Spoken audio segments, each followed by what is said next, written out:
جہاں ہمیں اور بہت سی ہدایات عطا فرمائی، ان میں سے ایک ہدایت یہ بھی ہے کہ کسی کے ساتھ بدسلوکی نہ کی جائے، کسی کے بارے میں برا نہ سوچا جائے، اس لیے کہ فرمایا وَلَا يَحِيقُ الْمَكْرُ السَّيِّئُ إِلَّا بِأَهْلِهِ، سورہ فاتر پارہ نمبر 22، کہ جو بھی بری تدبیر کرے گا، کسی کے بارے میں غلط سوچے گا، اس کا وبال خود اسی پہ آ پڑے، جیسا کہ معروف ہے عربی میں کہ من حفر بیرا لأخیہ وقع فیہ، جو کسی کے لیے گڑھا کھودے گا خود اس پہ جا پڑے۔ چنانچہ اللہ تعالیٰ نے ہمیں جو ہدایات قرآن کریم میں دی ہیں ان کا انداز ایسا رکھا گیا ہے جس سے ہمیں اسی بات کی طرف متوجہ کیا گیا ہے اگر تم یہ برائی کرو گے تو کل کو یہ برائی تمہارے ساتھ بھی ہوگی۔ مثلا ارشاد ہے کہ وَلَا تَقْتُلُوا أَنفُسَكُمْ، سورہ نساء پارہ نمبر 5، کہ اپنے آپ کو قتل مت کرو۔ اب ظاہر کوئی شخص اپنے آپ کو تو قتل نہیں کرتا، تو اشارہ اس بات کی طرف ہے کہ اگر کوئی ناحق کسی پہ ہاتھ اٹھائے گا اور اسے قتل کرے گا تو یہ معاشرے میں ناحق قتل کا رواج ڈال رہا ہے۔ آج یہ ہاتھ اٹھا رہے ہیں، کل کو کوئی اور اٹھائے، پرسوں کو کوئی اور اٹھائے، نتیجتاً کوئی اس تک بھی پہنچ سکتا ہے جس نے سب سے پہلے ہاتھ اٹھایا تھا۔ اسی طریقے سے فرمایا یا ایھا الذین آمنوا لا تأکلوا اموالکم بینکم بالباطل، اپنے مال باطل طریقے سے مت کھاؤ۔ تو اپنا مال باطل طریقے سے کون کھاتا ہے؟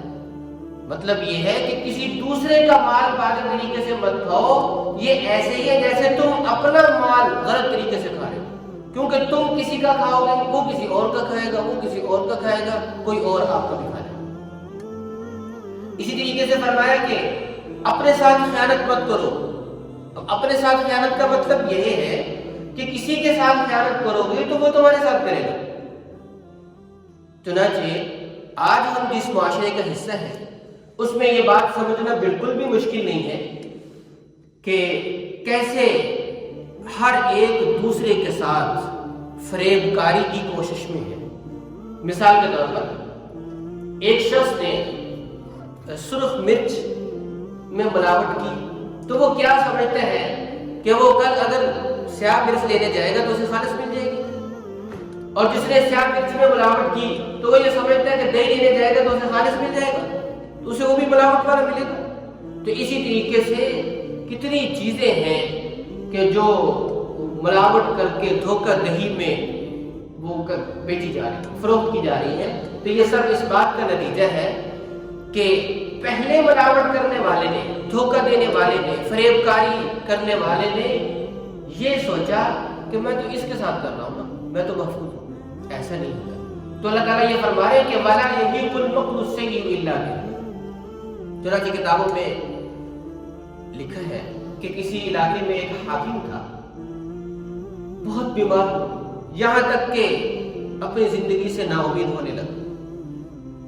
ایک بدو کو پتہ چلا، دیہاتی کو، تو اس نے کہا کہ میں علاج کرتا ہوں۔ چنانچہ اس نے چیک اپ کیا اور دوائی بنائی اور بادشاہ سے کہا کہ انشاءاللہ 3-4 دن میں آپ صحت مند ہو جائیں گے۔ ایسے ہی ہوا، 3-4 دن میں ماشاءاللہ بادشاہ صحت مند ہو گیا۔ اب بادشاہ نے اس کے اعزاز میں کھانے کا اہتمام کیا، اس میں کابینہ کے لوگوں کو اکٹھا کیا اور کہا کہ آج کے بعد یہ بھی میرا جو ہے وہ مقرب ہو گیا، میرا خاص آدمی بن گیا۔ ان میں ایک وزیر تھا جو حسد اور بغض میں مبتلا ہوا۔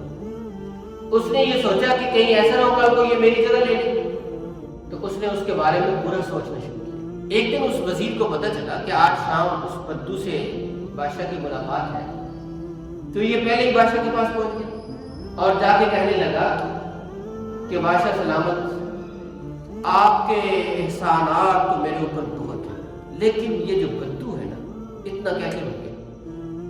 بادشاہ نے جو پوچھا، ہاں بتاؤ کیا ہے بدو کو؟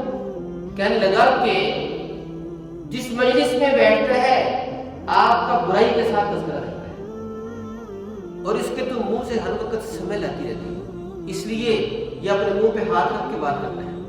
آپ نے پہلے غور نہیں کیا ہوگا تو آج شام اس کی آپ سے ملاقات ہے تو ذرا غور کر لیں۔ اس کے بعد اس نے کیا کیا، جا کے بدو سے ملا اور اسے کہا کہ آج شام آپ کی میرے گھر میں دعوت ہے۔ اس نے اس کے لیے کھانے تیار کیے اور اس میں لہسن خوب ڈالا۔ جب وہ بدو کھانے کے لیے بیٹھا تو اس نے کہا کہ بہت ٹیسٹی ہے کھانا۔ تو وزیر کہنے لگا کہ اس کے ٹیسٹی ہونے کا راز یہ ہے کہ میں نے اس میں لہسن خوب ڈالا ہے۔ یہ بات سنتے ہی بدو نے اپنا ہاتھ کھانے سے کھینچ لیا کہ میری تو آج رات ملاقات ہونے والی ہے بادشاہ سے، اگر میرے منہ سے سمیل آئے گی تو میں بات کیسے کروں گا؟ تو وزیر نے کہا کہ پریشان ہونے کی ضرورت نہیں، جب آپ بادشاہ سے بات کریں تو منہ پہ ہاتھ رکھ لینا تو سمیل اس تک نہیں پہنچے گی۔ وہ بیچارہ سادہ ذہن آدمی تھا، وہ اس میں عمل ہو گیا۔ چنانچہ وہ کھانا کھاتا رہا۔ جب بادشاہ سے اس کی ملاقات ہوئی تو اس نے اپنے منہ پہ ہاتھ رکھ لیا، ہاتھ رکھ کے بات کر رہا تھا تو وہی وزیر والی بات بادشاہ کے ذہن میں آ گئی کہ اس کے تو منہ سے بدبو آتی۔ تو ایک بات تو وزیر کی سچی ہوگی تو دوسری بھی سچی ہوگی۔ تو غصے میں اس نے ایک لیٹر لکھا، اس کہا کہ فلاں میرے دوست کو پہنچا دو، اور لیٹر میں یہ لکھا کہ جو شخص آپ کے پاس یہ لیٹر لے کے پہنچے وہ میرا انتہا درجے کا بدخواہ ہے، لہذا اسے قتل کر دو۔ چنانچہ یہ اس کا بادشاہ کا خط لے کے چلا۔ وزیر تو پہلے سے ہی انتظار میں تھا، اس کے پیٹ میں تو مروڑ اٹھ رہے تھے کہ یہ بادشاہ کا مقرر کیوں ہوتا جا رہا ہے۔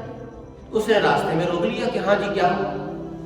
اس نے کہا کہ بادشاہ نے مجھے ایک لیٹر دیا، میں نے فلاں تک پہنچانا ہے۔ تو وہ سوچنے لگا کہ اس میں کوئی نہ کوئی بات ہوگی خاص جو بھیجی جا رہی۔ تو بدو کو باتوں میں لگا کر آمادہ کر لیا کہ یہ لیٹر مجھے دے دو، میں پہنچا دوں گا۔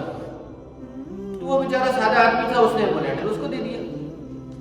وہ وزیر لیٹر لے کر جب اس آدمی تک پہنچا، اس میں تو یہی لکھا تھا کہ آنے والا بدخواہ ہے، اسے قتل کر دو۔ تو وزیر کا کام تمام کر دیا۔ بادشاہ کو جب خبر پہنچی تو اس نے بدو کو بلا کے پوچھا کہ کیا بات تھی؟ اس نے ساری تفصیل بتا دی۔ اس پر بادشاہ نے خوشی کا اظہار کیا کہ جو اصل میں میرا بدخواہ تھا وہی ختم ہو گیا، اور یہ تو میرا خیر خواہ تھا۔ تو اس سے ہمیں یہ بات پتہ چلتی ہے کہ جو کسی دوسرے کے لیے برا سوچتے ہیں تو اس لیے جب تک ہمارے پاس پروف نہ ہو اس وقت تک کسی کے بارے میں برا مت سوچیں، بلکہ ہر ایک کے ساتھ اچھا گمان رکھیں، حسن ظن سے کام لیں، کیونکہ حدیث میں ہمیں یہ حکم دیا گیا ہے کہ ظنوا بالمؤمنین خیرا، اہل ایمان کے بارے میں اپنے گمان، اپنے خیالات اچھے رکھو، برے خیالات اور برے گمان مت رکھو۔ تو اس لیے اگر ہم یہ چاہتے ہیں کہ معاشرے میں اپنائیت پھیل جائے، معاشرے میں ہم آہنگی ہو جائے، تو اس کے لیے ہمیں اپنی سوچ کو مثبت کرنا ہوگا، ہمیں دوسروں کے بارے میں اچھا سوچنا ہوگا، اچھی سوچ رکھنی ہوگی، تو اس سے انشاءاللہ اچھی سوچ پھیلے گی، اور جب سوچ اچھی ہوگی تو یاد رکھیں کہ پھر ہماری جو گفتگو کے الفاظ ہوں گے وہ بھی اچھے ہوں گے، ان کا چناؤ بھی مثبت ہوگا، سننے والے پر اس کا اثر مثبت پڑے گا، جس سے معاشرے میں مثبت سوچ کا رواج پڑے گا۔ اللہ تبارک و تعالی ہمیں اس کی توفیق دے۔ وآخر دعوانا الحمدللہ۔